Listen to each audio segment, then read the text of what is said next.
चलिए ये पहले हम लोग, अब हल्ला मत करो, देखो ये इधर ध्यान दीजिए अब। चलो क्लियर है ना, वो क्लियर है ना सब?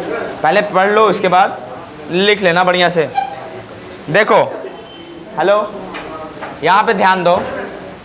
आप थोड़ा और सवेरे ही लाइव क्लास चलाएंगे। लाइव क्लास समझे 6 o'clock अब चलेगा, मतलब आप चाहें तो लाइव से भी पढ़ सकते हैं। रिकॉर्डेड अब बैच ना देके उसी को लाइव क्लास में कर देता हूँ, ठीक रहेगा ना? है सुबह 6 बजे मॉर्निंग में जैसे फर्स्ट क्लास होता है ना, लाइव में चला जाएगा, ऑटोमेटिक चला जाएगा वो, जितना भी पढ़ाया जाए। आप देखो हाँ ना, एडिट करने का तो डायरेक्ट रहेगा वो। हाँ तो क्या दिक्कत है, उसका भी अपना चलता रहेगा, पढ़ता रहेगा। चलिए हाँ देखो, टॉपिक का नाम क्या है? Subject verb agreement. यानी सब्जेक्ट जैसा वैसे ही आप क्या चाहिए, आपको वर्ब चाहिए, उसी का एग्रीमेंट आज हम लोग सीखेंगे। पूरा तो नहीं पढ़ पाएंगे, लेकिन लगभग 20% आज कंप्लीट होगा, फिर आगे चल के 20%, ऐसे करके पूरा कंप्लीट करेंगे। पूरे ग्रामर, यानी देखो इसी को दूसरा नाम सिंटेक्स होता है। अगर आपने पूरा grammar non parts of speech पूरा अच्छे से पढ़ लिया हो तो इसकी ज़रूरत नहीं पड़ती, लेकिन इन हम लोग कभी कभी पूरा ना पढ़ाकर इनको जो मेन पॉइंट होते हैं जिससे क्वेश्चन बनते हैं वो पढ़ाया जाता है। जैसे वहाँ क्वेश्चन कभी नहीं बनता सिंगुलर से प्लूरल बनाओ, ऐसा तो बनता नहीं, क्वेश्चन ऑब्जेक्टिव में आता है। तो जो ऑब्जेक्टिव टाइप का जो क्वेश्चन समराइज करके हम लोग निकालते हैं वो डायरेक्ट पढ़ा देते हैं सब्जेक्ट वर्ब एग्रीमेंट में। पूरा पार्ट्स ऑफ स्पीच जिसको नॉन एडजेक्टिव एडवर्ब कहते हो ना, वो पूरा इसी में मर्ज हो जाता है। शॉर्ट पॉइंट में कुछ पॉइंट्स होते हैं, मैं स्टेप नंबर 1 से लेके स्टेप नंबर कहीं तक चलूँगा, जहाँ तक जरूरत पड़े, जहाँ से क्वेश्चन उठाता हो बोर्ड या कहीं से भी, तो ऐसी सिचुएशन हम लोग पढ़ेंगे। देखो सबसे पहले हम लोग सीखेंगे कि अगर सब्जेक्ट सिंगुलर होगा तो आने वाला वर्ब भी सिंगुलर होगा, अगर सब्जेक्ट प्लूरल होगा तो आने वाला वर्ब भी क्या होगा? प्लूरल होगा। और सब्जेक्ट सिंगुलर कैसे होते हैं वही मेन पकड़ना है, और कई स्टेप में ये पता नहीं चल पाएगा कि सब्जेक्ट सिंगुलर है या प्लूरल है, उसको हम लोग अपने मेथड से पकड़ेंगे। देखिए सबसे पहले यहाँ पे लिखा है स्टेप नंबर 1, सभी वर्ब प्लूरल फॉर्म में होते ही हैं। हमेशा जितने भी वर्ब होंगे हमेशा प्लूरल फॉर्म में होंगे। जो मेन फॉर्म वर्ब में यूज़ होता है ना, हमेशा वो प्लूरल होता है। इसको सिंगुलर बनाते हैं, और सिंगुलर कैसे बनाओगे? या तो एस जोड़ देंगे इसके एंड में, या तो ई एस जोड़ेंगे, या आई एस जोड़ेंगे। वर्ब हमेशा क्या होगा?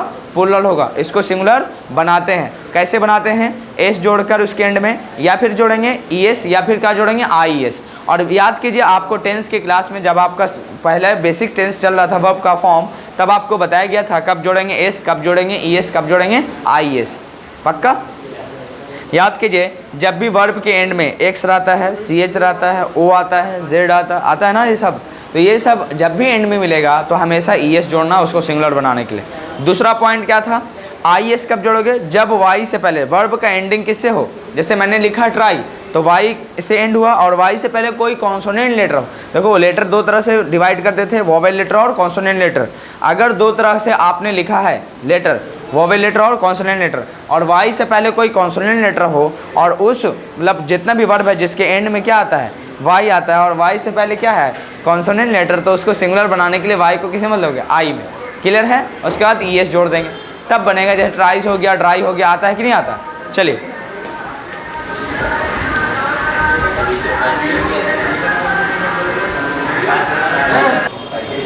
चलिए आप ठीक आ रहा है, ध्यान रखना। चलिए ये वापस हम लोग कहाँ थे? हाँ बोलो।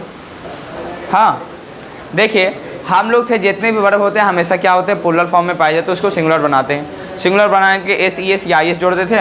और हमने वाई का केस देखा था, जब वर्ब के एंड में वाई आता है, जैसे डी आर वाई ड्राई है, सी आर वाई क्राई है, तो देखो वाई से पहले क्या आ रहा है? कॉन्सोनेंट लेटर, तो वाई को आई में बदलते, उसके बाद ई एस जोड़ के उसको सिंगुलर बनाते हैं, क्राइस हो जाता है। सी आर वाई को क्या लिखते हो? सी आर आई ई एस, तब वो सिंगुलर बनता है। ड्राई हो गया, एक कंपनी हो गया, ये सब क्या है? सिंगुलर बन जाएगा। और जब ये दोनों पॉइंट काम ना करे तो हमेशा एस जोड़ के सिंगुलर बनाएंगे। जैसे एंड में ई आने पर भी आप एस जोड़ देते हैं। या कुछ ना समझ में आ रहा है? ये एक दो पॉइंट अगर याद है आपको तो हमेशा उसको सिंगुलर बनाने के लिए एस जोड़ देते हैं। क्लियर है? अब चलो देखो सब्जेक्ट, ये तो बातें क्लियर हो गया। देखो अगर प्लूरल वर्ब है, वर्ब हमेशा क्या होगा? प्लूरल। जैसे कम, डू, कैच, रीड, ट्राई, ये सब क्या हमेशा प्लूरल है। इसको सिंगुलर कैसे बनाओगे? एस ई एस या इस जोड़ कर, बताओ ये सिंगुलर वर्ब हो गया।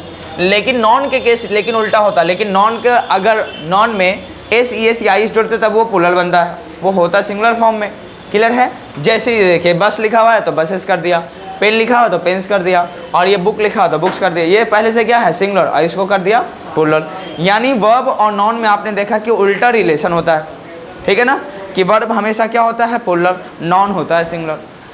वर्ब को सिंगुलर बनाते हैं होता है ना, और नॉन को प्लूरल बनाते हैं। लेकिन कुछ ऐसे नॉन हैं जो हमेशा सिंगुलर होते हैं, कुछ ऐसे नॉन हमेशा प्लूरल होते हैं, वो आगे चल के सीखेंगे। लेकिन ये बेस फॉर्म हमेशा काम आएगा, ये बेस हमेशा काम आएगा कि आप हमेशा ध्यान रखना कि जो वर्ब होंगे वो क्या होंगे, प्लूरल होंगे, सिंगुलर बनाया जाएगा। नॉन हो जाए सिंगुलर, उसको प्लूरल बनाया जाता है, उल्टा रिलेशन चलता है। उसी तरह देखो कुछ ऐसे सब्जेक्ट हैं, जैसे सब्जेक्ट होता है, जैसे सब्जेक्ट होता है वैसे ही वर्ब सेंटेंस में यूज़ किया जाता है।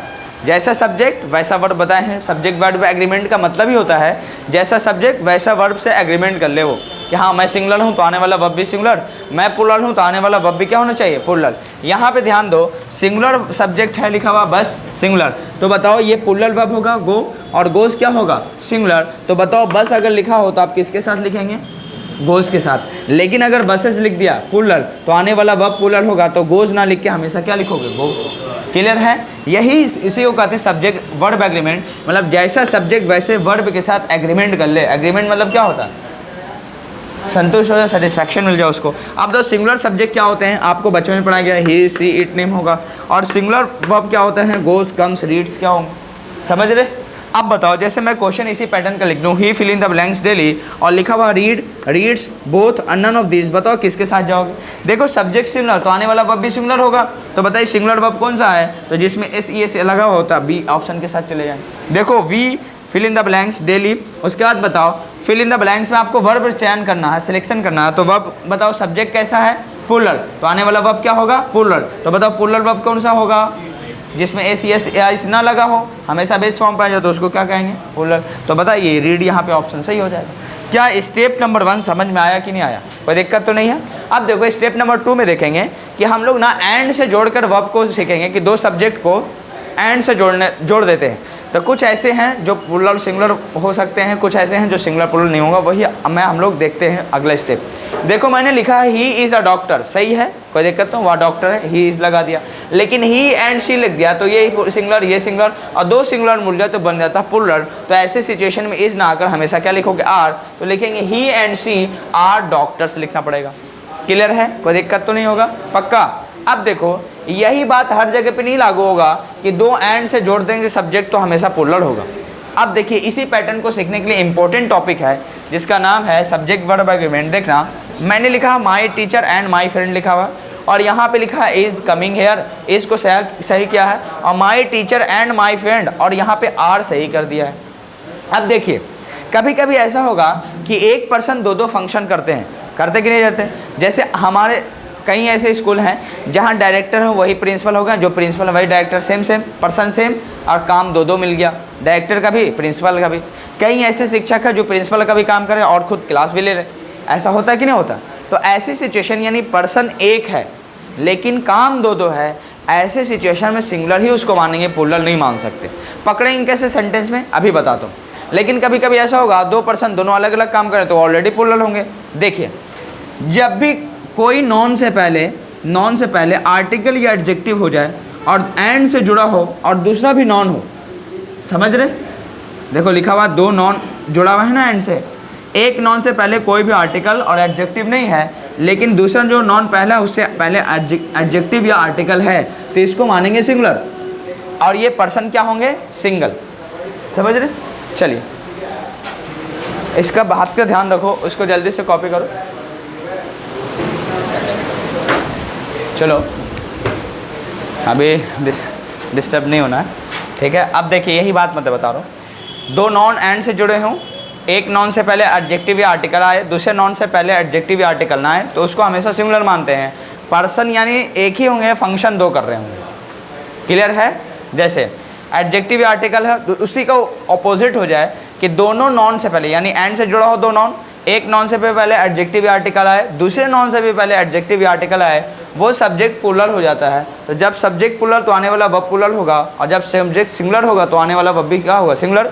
तो ऐसे सिचुएशन बताओ, यहाँ से आप क्वेश्चन अराइज होता है। देखो माई टीचर एंड फ्रेंड लिखा हुआ है, तो बताओ यहाँ पे इस क्यों आया, क्योंकि जो हमारे शिक्षक वो हमारे दोस्त भी है, मेरे दोस्त भी बने हुए।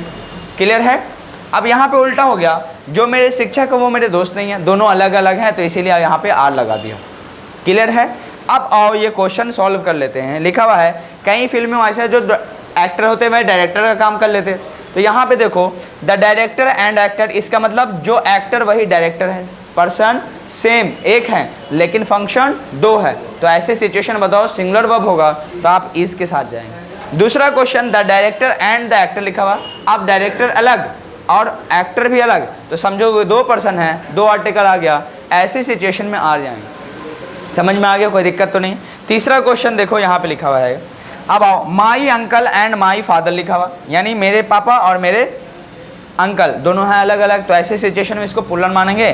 किसके साथ? आर के साथ जाओगे कि आर गोइंग देयर। चौथा question my father and my mother, तो आप किसके साथ जाओगे? पुल्लर। देखो मेरी माँ अलग, मेरी पापा जो होंगे माई फादर पापा, और माई मदर मतलब मम्मी, तो ऐसे सिचुएशन में क्या लगाओगे? पुल्लर लगो। ऊपर वाले में तीसरा क्वेश्चन में आर के साथ जाएंगे, अंकल अलग होंगे पापा अलग होंगे, अंकल ही पापा थोड़ी होते हैं, दोनों अलग है ना। लेकिन अगर ऐसा हो जाए कि आप कॉमन ले लें, जैसे 5वां क्वेश्चन लिखा हो माई फादर एंड माई मदर, ना लिखकर आपने लिखा माई फादर एंड मदर लिखा हुआ है, ऐसी सिचुएशन बताओ कॉमन लेने पे भी दोनों सेम तो नहीं हो सकते, है ना। तो आप किसके साथ जाओगे? आर के साथ जाना है, इसके साथ नहीं जा सकते। क्यों? मम्मी देखो कॉमन तो ले लिया, ऊपर में देखो अगर आपने कॉमन ले लिया था, है ना, तो इस तो लगा सकते थे। क्यों? जो टीचर होंगे वो दोस्त हो सकते, लेकिन मम्मी पापा हो सकते क्या? यहाँ पे नहीं हो सकते, तो ऐसी सिचुएशन आर ही लगाना पड़ेगा। जबकि यहाँ पे देखो यही बात यहाँ पे इसके साथ जा रहे, तो क्यों? आप खुद बताइए। यहाँ पे माई टीचर लिखा हुआ है, ठीक है, माई फ्रेंड लिखा हुआ है, यानी जो टीचर है वो हमारे दोस्त हो सकते हैं। लेकिन यहाँ पे देखो माई फादर लिखा हुआ एंड मदर लिखा हुआ, माई को कॉमन ले लिया है, तो बताओ आर लगाएंगे, यहाँ पे इस नहीं लगा सकते। क्यों नहीं लगा सकते? क्योंकि वो कॉमन चीज़ है, कॉमन समझ रहे। और ये दोनों एक कभी हो ही नहीं सकते, जबकि यहाँ पे हो सकते, होगा ना। जो शिक्षक है वो दोस्त हो सकते हैं कि, लेकिन जो मम्मी है वो पापा हो सकते हैं नहीं, तो हमेशा ये पुल्लर होगा। तो बताइए स्टेप नंबर 2 क्लियर हुआ कि नहीं हुआ? पक्का। अब आते स्टेप नंबर 2 का ही, यहाँ पे देखो कुछ और क्वेश्चन लिखा हुआ है। छठा क्वेश्चन 5वां का, my father and my friend fill in the blanks this work. उसके बाद लिखा हुआ has done, have done, both, none. बताइए दो ही ऑप्शन आपको चूज करना है, बताओ किसके साथ? आप बताओ ये माई फादर और माई फ्रेंड अलग अलग हैं, तो आप किसके साथ जाओगे? Have done. क्लियर है। 7वां question my father and friend comma fill in the blanks जो लिखा हुआ है दिस वर्क, बताओ किसके साथ? हैज़ के साथ। अच्छा एक बात बताइए, मेरे जो पिता हैं वो मेरे दोस्त हो जाएंगे? होते हैं कहीं ऐसे प्रेफरेंस में, होते हैं कि नहीं होते? पक्का है ना। इसीलिए आप किसके साथ जाओगे? हैज़ डन के साथ। होगा कि नहीं होगा? लेकिन आप इमेजिन करो सर पापा दोस्त कैसे हो सकते हैं? तो पेपर में 2 बार फेल होगे, फिर से दोबारा यहाँ आके पढ़ोगे, ज़्यादा दिमाग लगाओगे, तो समझ रहे। तो जो बातें यहाँ पे पॉसिबल है उसको लेके चलना, ज़्यादा दिमाग नहीं लगाना। यहाँ पे नहीं हो सकता, नहीं पॉसिबल है ही नहीं, लेकिन यहाँ पे पॉसिबिलिटी बनती है तो उसको लेके चलेंगे, और अगर पॉसिबिलिटी नहीं बनती है तो नहीं लेके चलेंगे। ऐसा अगर मान लोगे कैसे हो सकते हैं मेरे पापा दोस्त, तब तो एक बार और पेपर में फेल हो गए, उसके बाद बैठोगे यहीं। इसीलिए ज़्यादा दिमाग भी लगाना बेहतर नहीं होता, समझ रहे। जैसे होता है ना, वो एक कहानी था अंग्रेज़ को, जैसे यहाँ आता है ना इंडिया में, तो इंडिया में देखोगे कहीं कहीं भी लोग कर देते हैं कुछ भी गंदगी, तो उसको लग गया वो गंदगी समझ रहे ना, जो सुबह सुबह मॉर्निंग में आप निकाल देते हैं वही गंदगी सीधा सीधा समझना। आप देखो वो बेचारे आए और उसको लग गया वही। जैसे इंडिया में देखो ना कहीं भी खेत में, तो रास्ते में जहाँ मौका मिले वहाँ, तो लगा लिया बेचारा। तो लगाया तो उसको दिमाग लगा, इसको मतलब रिसर्च करना है, तो कहा व्हाट इज़ दिस। तो पहले उसके पैर में लगा, तो कहा व्हाट इज़ दिस, क्या कहा, तो फिर वो टच किया अपने उंगली से, लगा तो व्हाट इज़ दिस फिर दूसरा तीसरा में फिर उसको पता हाथ से भी नहीं चला, तो तीसरे स्टेप में नाक में भी सूंघ रहा व्हाट इज़ दिस। इसीलिए जो ज़्यादा दिमाग लगाता है सीधा सीधा 3 जगह होता है ना, हिंदी में बोलते हैं मख देता है, मक्खा मतलब 3 जगह टेस्ट करता है, फिर भी वो बेवकूफ़ रहता है। वही बात है, आप लोग वही हो गए। अच्छा वो सब नहीं होता। चलो अब समझ में आया। इसीलिए वो कभी कभी है ना लोगों से ही पूछ लेना चाहिए, हाँ ठीक है, तो उतना ही करके छोड़ देना चाहिए, नहीं तो दिक्कत हो जाएगा। चलो ये सब होता है ना, आप लोग ज़्यादा दिमाग लगाएंगे तो दिक्कत होगा। अब बताओ यहाँ पे आप 3rd ये क्लियर हो गया। आप आते हैं कितना स्टेप नंबर 3 के ऊपर, ठीक है। ये जब तक कॉपी करेंगे मैं कैमरे को मैनेज कर लेता हूँ जब तक, ठीक है। अच्छे से आ रहा कि नहीं देख लेता हूँ। आ तो रहा है, गुड। चलिए अब क्लीन आ रहा है। अब एक और स्टेप पढ़ लेते हैं जिसका नाम क्या है, स्टेप नंबर 3।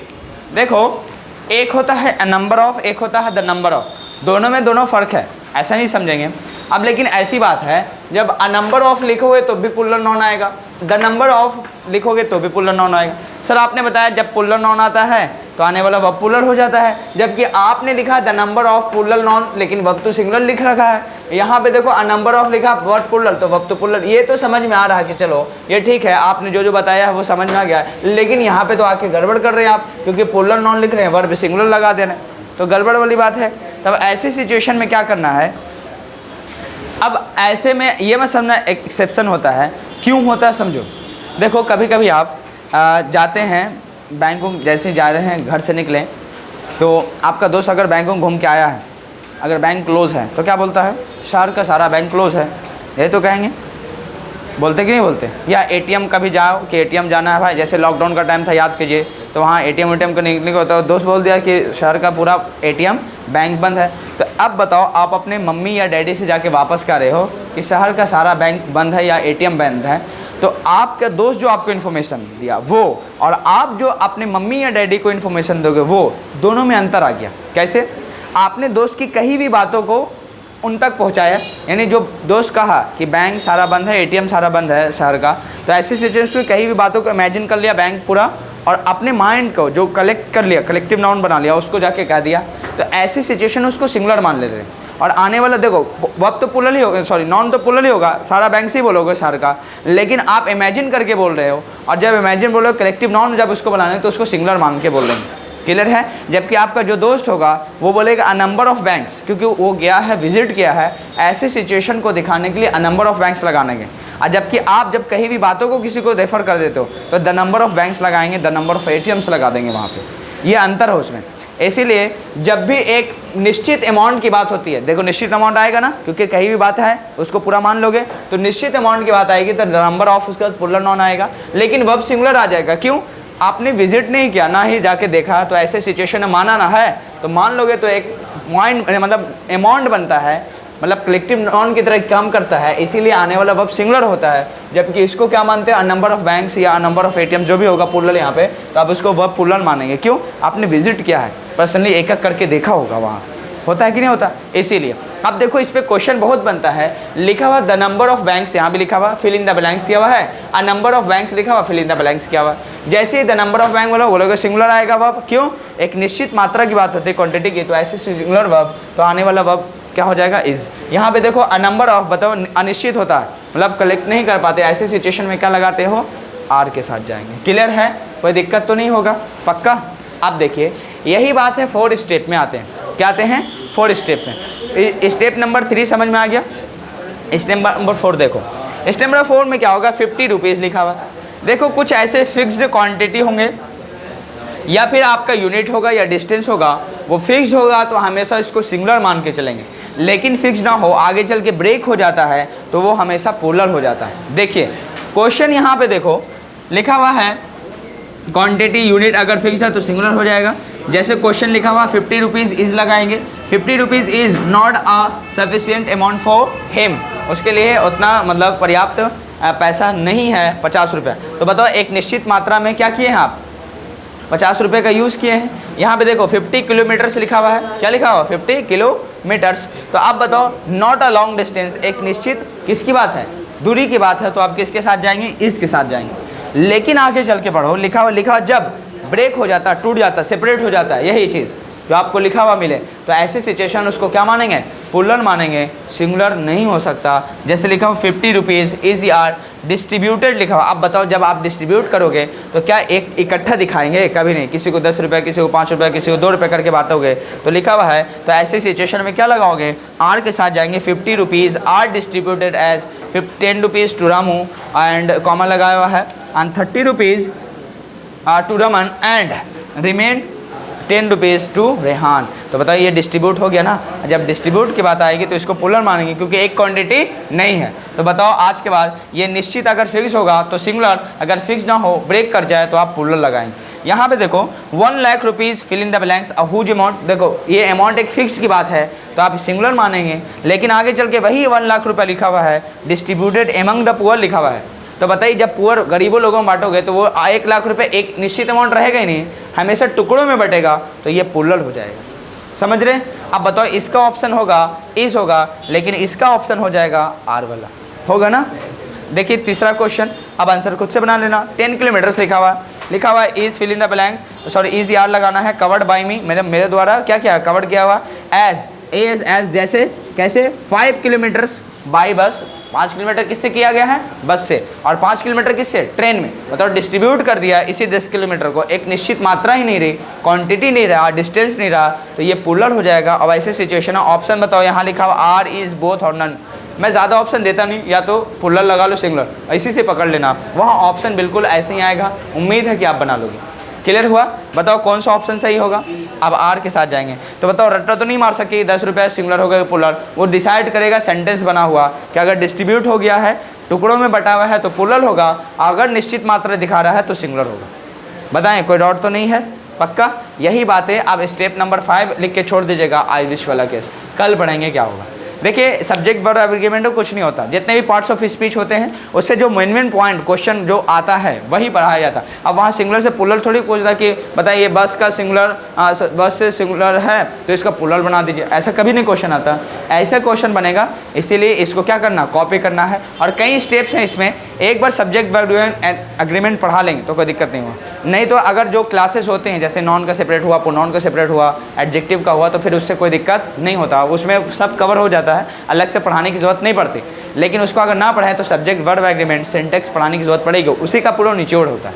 क्लियर है? या तो पूरा वो पढ़ो तो उतने टाइम में नहीं मिलते, वो तो बचपन आपने सीखा होगा, बस का बसेस लगाएंगे प्लूरल हो जाएगा, कार का कार्स लगा देंगे, इस लगाएंगे, तो वो सब आप आता नहीं है, तो इससे ध्यान रखना। तो चलो we will meet you in the next class. और copy it, make a note of it, इसका नोट बना लीजिए। और चलिए फिर हम लोग मिलते हैं नेक्स्ट वीडियो।